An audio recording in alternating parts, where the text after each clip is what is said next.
What's going on, guys? My name is Arrow, and in today's video, we are going to make your Holy Flame Totem go from this to this. Let's get into it.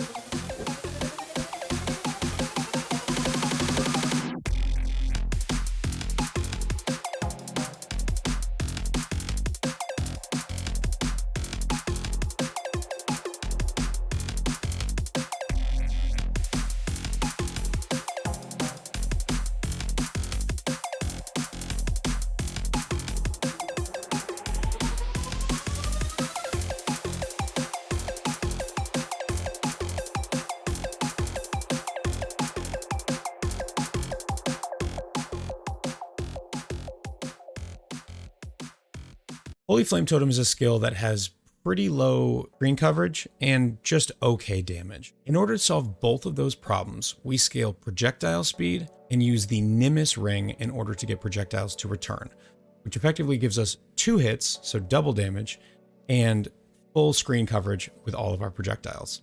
Our Holy Flame Totems fire 10 projectiles in a nova that then return to the totem. This results in crazy damage and crazy clear and is absolutely a blast to play. This is not only a good bosser, but actually a really good mapper too. So how does Holy Flame Totem work? Holy Flame Totem is a totem that channels to fire projectiles. Now normally they fire in a cone. The more projectiles you get, the bigger the cone gets. But when we use the Nimis ring, it fires these projectiles randomly. One of the problems that I needed to solve when using Nimis is random projectiles firing from a totem can actually lock onto a target without hitting it. So if you have, say, 4 projectiles and your totem is firing, once it starts firing against that one target, it doesn't matter if it's hitting it or not, it'll stay firing in that exact same direction. It's kind of a weird interaction that is only solved by getting 1, a lot of projectiles, and 2, putting your totems really close to the boss. This means that in order for our Nimis to return all the way to the totem, we need to get a lot of projectile speed. The benefit of this is twofold. The projectile returns all the way to the totem, therefore guaranteeing a double hit on the boss. And number 2, projectile speed scales the distance of each projectile from the totem, which means we get massive screen coverage. This build was an absolute blast to play. I did hundreds and hundreds of bosses with it, and I highly recommend that you try it out if you're looking for something a little different. There are a couple of mandatory items like Nimis and Ashes, but outside of that, you can kind of do a lot of the crafting yourself and try not to spend too much extra currency. So let's go through the gear, the gems, the Ascendancy, and talk about how this build functions. Okay, here we have our level 94 Heirophant. Let's start by talking about the gear pieces. Now, one of the most important gear pieces on this character is the Nimis that allows our projectiles to go out and then return. Gives us a little bit of damage. The dexterity is actually really nice for us. It allows us to gear other pieces differently. So I went and bought a perfect dexterity one with a lesser damage roll on it. Damage is not that important, but the dexterity saves us from having to get another dex roll on a piece of gear. Another very important item on this build is Ashes of the Stars. Now this build really makes use of the additional quality for all skill gems. There are even more things that we could do to make use of some skill gems, like things like Determination and Zealotry. We don't have any quality on those, so it's kind of going to waste on those, but a lot of our skills use this quality to boost the power and quality of life of this build.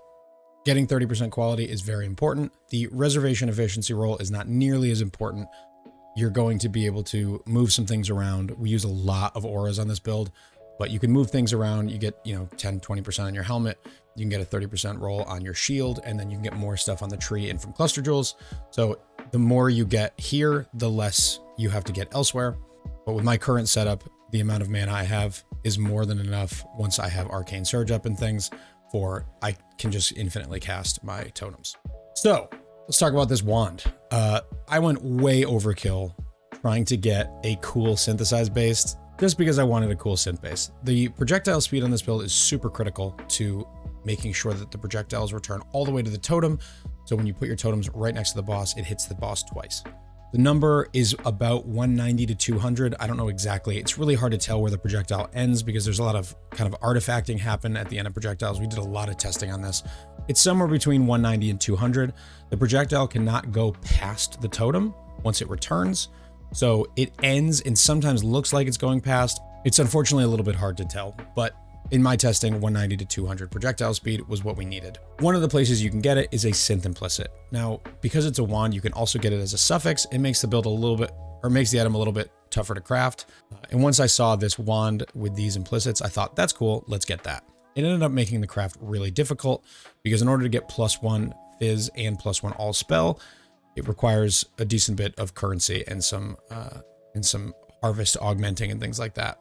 I recommend getting a regular base with cast speed on it, fracturing a all spell or fizz spell, and then doing the rest from there.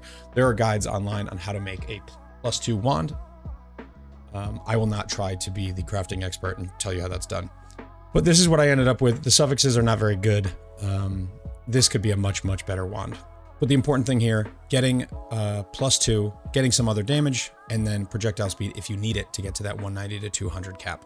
On our helmet, this is a really nice place to get a lot of mana reservation efficiency. We have 19%. We also get some life, some regen rate, which is super important. We'll come back to that. And then some fizz taken as fire. This is a nice defensive / offensive. Our shield, I actually only recently picked this up. I used this shield for the vast majority of the time I was playing this build. Just about all the footage that you see is going to be using this shield, which has the evasion rating on it, which we don't use at all.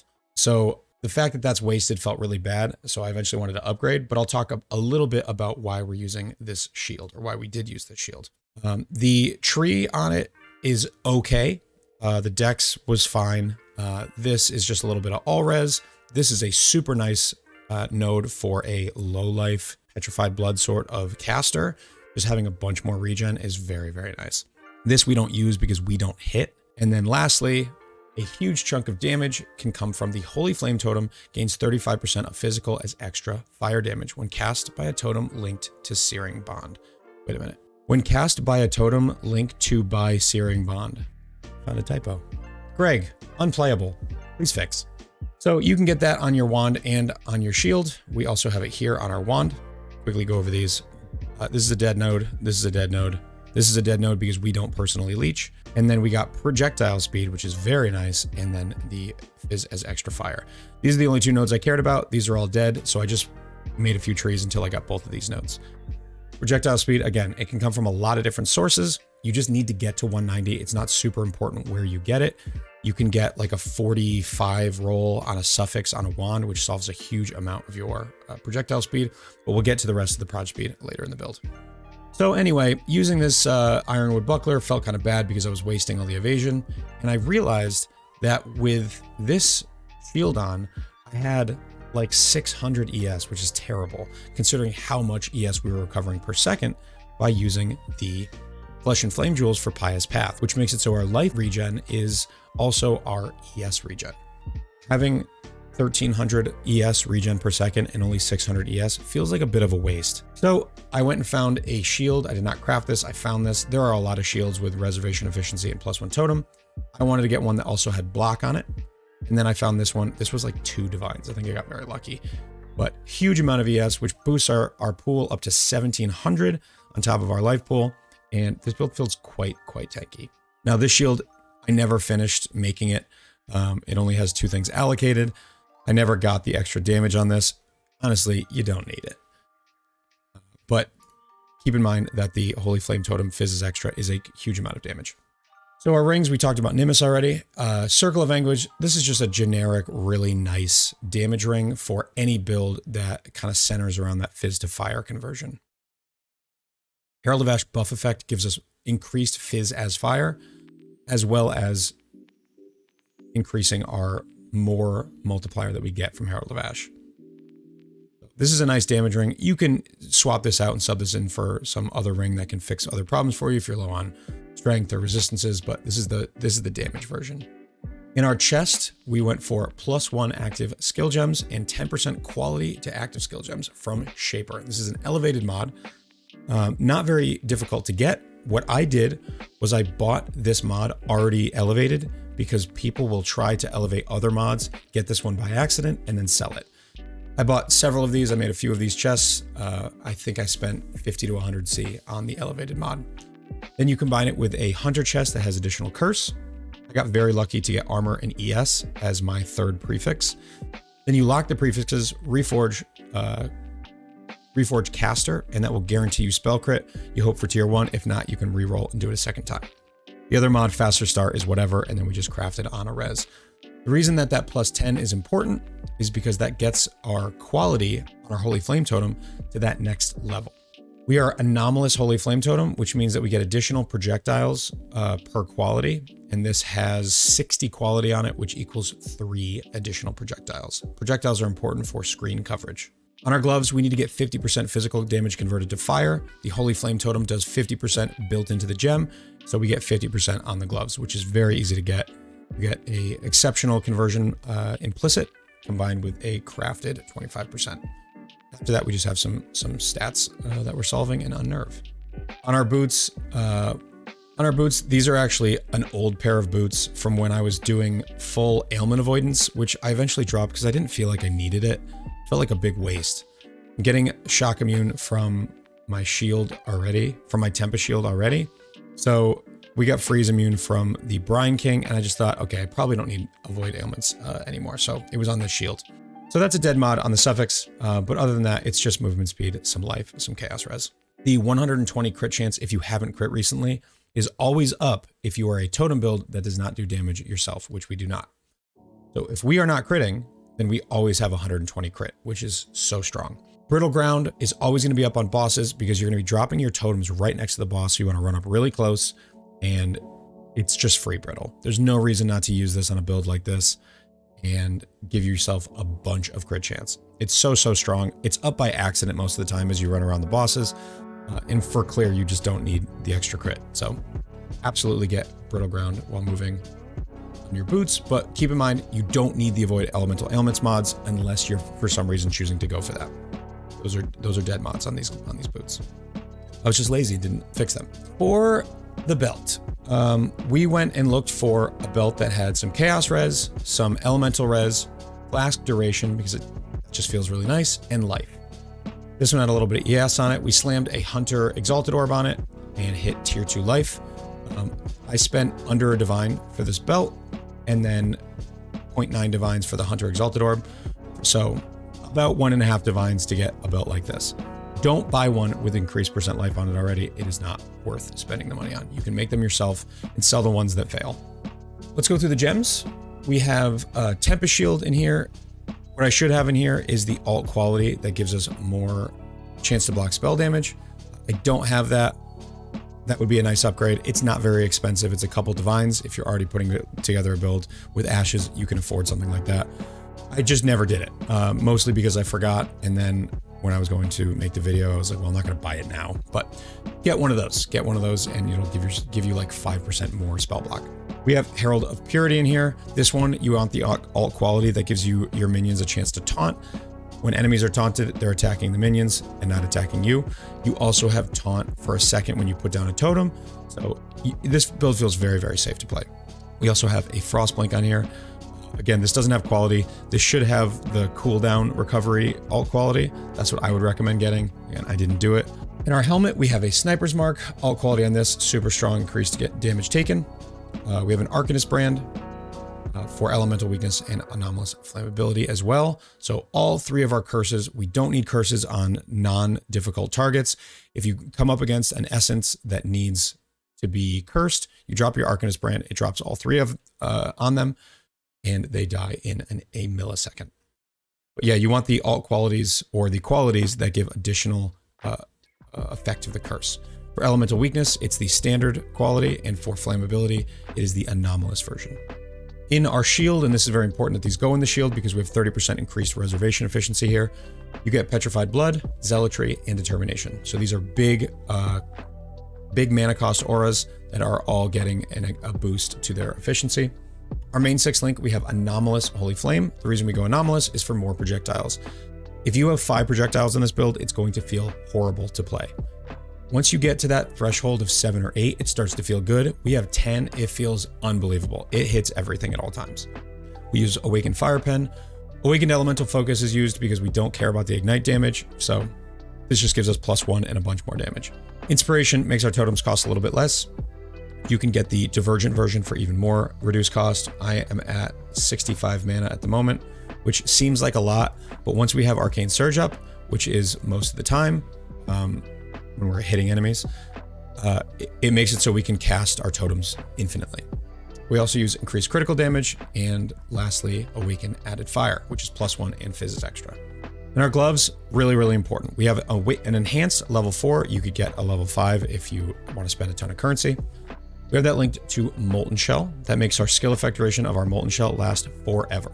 It's a really, really, really long Molten Shell. When all of our auras are up and we have everything going, it gives us a pretty nice boost to our survivability.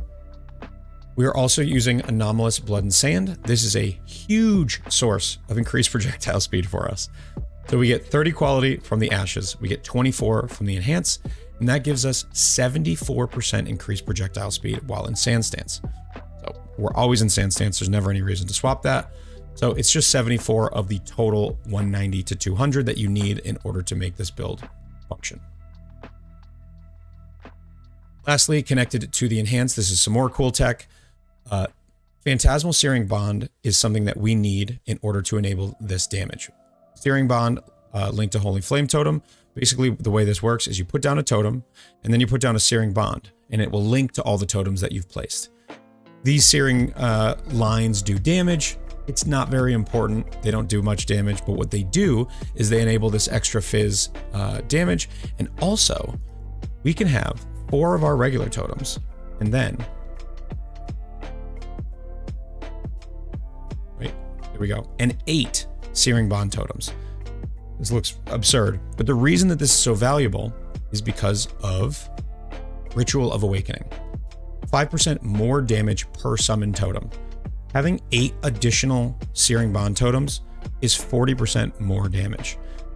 It's also another huge chunk of mana regen and then a bunch of life regen. So when all of our totems are up, just throw a bunch of them down and you can see how quickly our mana comes back. We don't even have Arcane Surge up right now, and our mana just immediately full. I can infinitely cast. Also, every time you put down a totem, you taunt an enemy for 1 second. So you're always just replacing your totems around bosses, and they're constantly affected by the taunt. So Searing Bond, vital. Getting the Phantasmal version and linking it to the Enhance allows us to get 8 of those totems up. Really, really, really cool. In our boots, we have a Shield Charge and Herald of Ash, along with Arrogance and Vitality. So on our low life setup, we have Vitality and Herald of Ash, which gives us even more aura effect. For those, very, very strong. We have a huge amount of life regen. And with Pious Path, that makes it so we also have that energy shield regen. Okay, let's talk about the Flasks. Taste of Hate is just a really nice defensive flask to give us Fizz taken as cold. I don't have a perfect roll here. I recommend getting a perfect roll of the Fizz taken as cold to give us more survivability. And then the Fizz is extra cold is just a way for us to get some more damage. It's not a lot, we don't really scale it, but it adds cold damage and it can't hurt. Next we have Bottled Faith. This is a massive amount of damage. You guys know PoE, you know that this is any crit build going to be wonderful. This also helps with massive Consecrated Ground. While we are on Consecrated Ground because of our Holy Flame Totems, it makes it so we are completely immune to curses. And you can see on the last line of the gem here, Consecrated Ground grants immunity to curses for you and allies. So the more Consecrated Ground that we can place, the more we are regenning and making sure that we are always immune to curses. We have a Diamond Flask with some movement speed. We have a movement speed flask with some crit chance. And then lastly, we have an armor flask with armor. This build doesn't get any evasion at all, but we do get a decent bit of armor. We're at 17,000 armor when our flasks are up. So then we hit our Molten Shell, and that gives us a couple thousand of a defensive boost. And now we will talk about the Ascendancy. Arcane Blessing. Arcane Surge grants 20% more spell damage to you. This is huge. We scale Arcane Surge effect, so this is just a wonderful node. Conviction of Power, free power charges, free endurance charges. Don't need to explain this too much. It's just inherently very strong. Then we have the Pursuit of Faith, which gives us an extra totem, gives us placement speed and duration. Lastly, Ritual of Awakening that we talked about already. With our 12 totems out, this is just massive damage and defense. So Conviction of Power giving us base 4 power charges means that we can take this wheel here, which will give us 1 more minimum, and this one here, which will give us 1 more maximum. You can also use this as a way to get another node for your Lethal Pride. Mine doesn't have anything good on it, but you can use this node. We'll talk about the Lethal Pride in a minute. We also do not take this power charge or this node because Unnatural Instinct is very, very strong here. We get spell block, 5%. We get a bunch of spell damage. We get maximum mana. We get spell damage per power charge. We get effect of our curses. We get 12% recoup. We get more effect of our herald buffs, and we have 2 of those. More efficiency of our herald skills, and block attack damage, 3%. So this Unnatural Instinct for us is fantastic. This is a really strong spot for an Unnatural Instinct for a lot of builds. Highly recommend it. It's just a really strong jewel that only costs a couple divines right now. We take the Caster Mastery for increased cast speed for each non-instant spell you've cast recently. The reason this is so valuable is because we have our Arcanist brand and our Searing Bond and our Holy Flame Totem that we're always casting. So that's 18% increased cast speed for this node. Those 3 up on bosses, we're always going to be casting them, so they'll always be cast recently. We grab all the totem damage here. We get 30% chance to summon 2 totems. You can take a different one here. We can take 5% of damage from hits are taken from your totem's life before you. That's really strong. You could get more crit here, but I preferred the quality of life of summoning more totems at once. We take Righteous Path up here in order to get more mana reservation efficiency. Depending on your build, you may want 2 of these, but I was able to get 90 mana. That was enough for me with my mana cost. You might have to play around with this a little bit. We use Streamlined and Repeater. I think I have 4 of these. Yeah, I have 4 Streamlined. That gives us 80% projectile speed. It also gives us damage, but more importantly, 80% projectile speed. When you combine that with the 74 from Blood and Sand, we are already at 154%. So now you basically need 40-ish in order to get you across the finish line. We get 35 here. I also have 20 on the implicit. We're doing a little bit of overkill on the proj speed, but just make sure you get to that 190 to 200 range. Take more totem stuff over here, Ancestral Bond, so we can't deal damage, but we get another totem. For our large clusters, we go for Mage Hunter, which gives us spell block alongside of spell damage, and then Arcane Heroism is fantastic. Effective Arcane Surge gives us more mana regen, more damage, and more cast speed. We have 2 of those. As far as the Lethal Pride goes, this is huge for getting extra strength on all these nodes, but also we can get really cool things like Fizz's Extra Fire, which is good damage. We have 2 of those, and then over here we have chance to deal double damage. So 10% chance to deal double damage, 10% of Fizz as Extra Fire. It's just a really nice boost, as well as boosting up all of our nodes with more strength. We want this Shield Mastery because we have a really big ES shield. So increased ES from your shield, increased ES from your shield, and increased ES from your shield, as well as spell block. This gives us a ton of energy shield. This is a phenomenal 4 links. And then 1 crit multi per 10 maximum ES. You can see we have 379. That is 37 critical strike multiplier. So we are up to 56 spell block on this build, which feels really nice. We unfortunately can't get spell suppression because of our location on the tree and how much investment it is. So you want to get some spell block. The more, the better, obviously. And I think that is it for this build. I highly recommend trying this build if you want something that can do all content. I didn't do Ubers with this build because I'm just so sick of Ubers. You guys know how I am. If you want to try to get some more damage on this, you absolutely can. You can still get plus levels. We don't even have a 21 gem. You can get more damage, and you very likely can do Ubers. But I don't want to do them, so I'm not going to showcase them. But for just about any other content in the game, this build is phenomenal. I farmed, I think, about 300 of the mini bosses in total. The Eater and Exarch mini bosses. We got a lot of currency out of those. I have a video on that that I put out, I think, about 2 weeks ago. If you want to check that out and see how much money that you can make, possibly while doing the mini bosses. So thank you so much for watching. I hope you enjoyed the video. If you have questions on this build or anything else, you can come out and check out my Twitch, twitch.tv/AER0__. We are live almost every single day. You can check out my Patreon, link in the description below. I have a build sheet that I also link down below that shows you all the builds that I've played for the last 3 leagues and made videos on. And I update that every time I put out a new guide. So that's going to be it for me. Thank you so much for watching. And as always, take care.